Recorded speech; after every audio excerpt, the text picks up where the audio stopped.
ಪ್ರಿಯ ವೀಕ್ಷಕರೇ, ಅನಾಮಧೇಯನ ಮತ್ತೊಂದು ವಿಡಿಯೋಗೆ ನಿಮ್ಮೆಲ್ಲರಿಗೂ ಸ್ವಾಗತ. ಭಾರತೀಯ ಸಂಸ್ಕೃತಿಯಲ್ಲಿ 16 ಮುಖ್ಯ ಸಂಸ್ಕಾರಗಳಿವೆ. ಅದರಲ್ಲಿ ಈ ಸೀಮಂತವು ಕೂಡ ಒಂದು.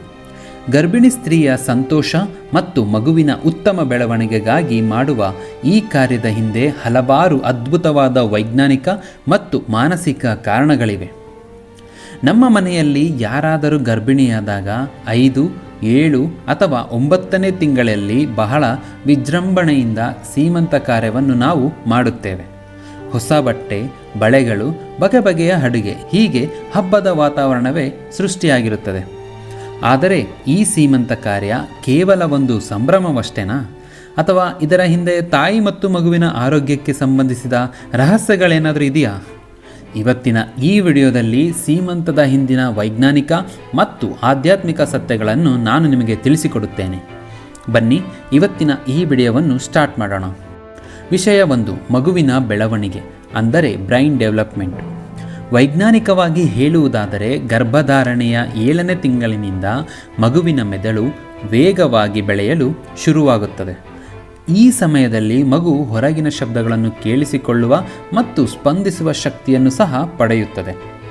ಸೀಮಂತದ ಸಮಯದಲ್ಲಿ ಹಾಕುವ ಗಾಜಿನ ಬಳೆಗಳ ಮಧುರವಾದ ಶಬ್ದವು ಮಗುವಿನ ಕಿವಿಯ ಮೇಲೆ ಅಂದರೆ ಶ್ರವಣ ಶಕ್ತಿಯನ್ನು ಚುರುಕುಗೊಳಿಸುತ್ತದೆ ಮತ್ತು ಮಗುವಿನ ಮೆದುಳಿನ ಮೇಲೆ ಸಕಾರಾತ್ಮಕ ಪ್ರಭಾವವನ್ನು ಬೀರುತ್ತದೆ.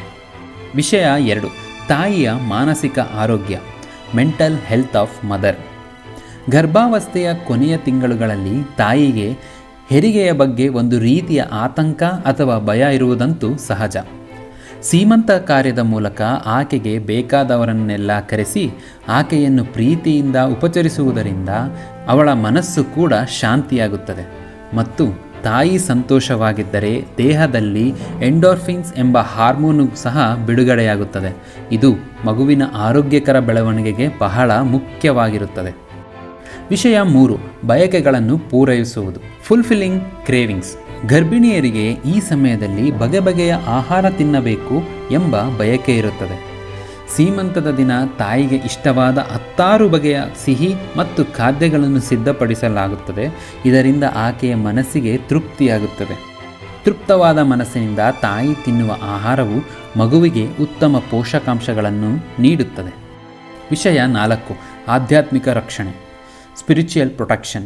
ಆಧ್ಯಾತ್ಮಿಕವಾಗಿ ಸೀಮಂತ ಎಂದರೆ ತಾಯಿ ಮತ್ತು ಮಗುವಿನ ಸುತ್ತ ಒಂದು ಸಕಾರಾತ್ಮಕ ಶಕ್ತಿಯ ಕವಚವನ್ನು ನಿರ್ಮಿಸುವುದು ಎಂಬ ಅರ್ಥ ಕೊಡುತ್ತದೆ. ಹಿರಿಯರ ಆಶೀರ್ವಾದ, ಮಂತ್ರಘೋಷಗಳು ಮತ್ತು ದೀಪದ ಬೆಳಕು ಮನೆಯಲ್ಲಿ ಪವಿತ್ರ ವಾತಾವರಣವನ್ನು ಸೃಷ್ಟಿಸುತ್ತವೆ.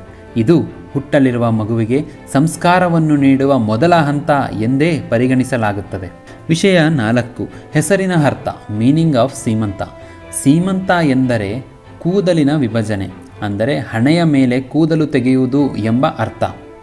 ಈ ಕ್ರಿಯೆಯು ತಾಯಿಯ ಮೆದುಳಿನ ನರಗಳನ್ನು ಶಾಂತಗೊಳಿಸಿ ಆಕೆಯನ್ನು ಹೆರಿಗೆಗೆ ಮಾನಸಿಕವಾಗಿ ಸಿದ್ಧಗೊಳಿಸುತ್ತದೆ ಎಂಬ ನಂಬಿಕೆಯೂ ಸಹ ಇದೆ. ನೋಡಿದ್ರಲ್ಲ ಸ್ನೇಹಿತರೆ, ಸೀಮಂತ ಎನ್ನುವುದು ಕೇವಲ ಗಿಫ್ಟ್ ಕೊಡುವ ಕಾರ್ಯಕ್ರಮವಲ್ಲ. ಅದು ಹುಟ್ಟಲಿರುವ ಮಗುವಿಗೆ ಸ್ವಾಗತ ನೀಡುವ ಮತ್ತು ತಾಯಿಗೆ ನೀಡುವ ನೈತಿಕ ಬೆಂಬಲ. ನಮ್ಮ ಸಂಪ್ರದಾಯಗಳು ಎಷ್ಟು ಅರ್ಥಪೂರ್ಣವಾಗಿವೆ ಅಲ್ವೇ? ಈ ವಿಷಯ ನಿಮಗೆ ಇಷ್ಟವಾದರೆ ವಿಡಿಯೋ ಲೈಕ್ ಮಾಡಿ ಮತ್ತು ನಿಮ್ಮ ಫ್ರೆಂಡ್ಸ್ ಜೊತೆ ಶೇರ್ ಮಾಡಿ. ಇನ್ನಷ್ಟು ಇಂಟ್ರೆಸ್ಟಿಂಗ್ ಫ್ಯಾಕ್ಟ್ಸ್ಗಳಿಗಾಗಿ ಅನಾಮಧೇಯ ಯೂಟ್ಯೂಬ್ ಚಾನಲನ್ನು ಸಬ್ಸ್ಕ್ರೈಬ್ ಆಗಿ ಅಂತ ಹೇಳ್ತಾ ಇವತ್ತಿನ ಈ ವಿಡಿಯೋವನ್ನು ಇಲ್ಲಿಗೆ ಮುಗಿಸುತ್ತಿದ್ದೇನೆ. ನಿಮ್ಮ ಪ್ರೀತಿಯ ಅನಾಮಧೇಯ ಹೋಗಿ ಬರುತ್ತಾನೆ. ಧನ್ಯವಾದಗಳು.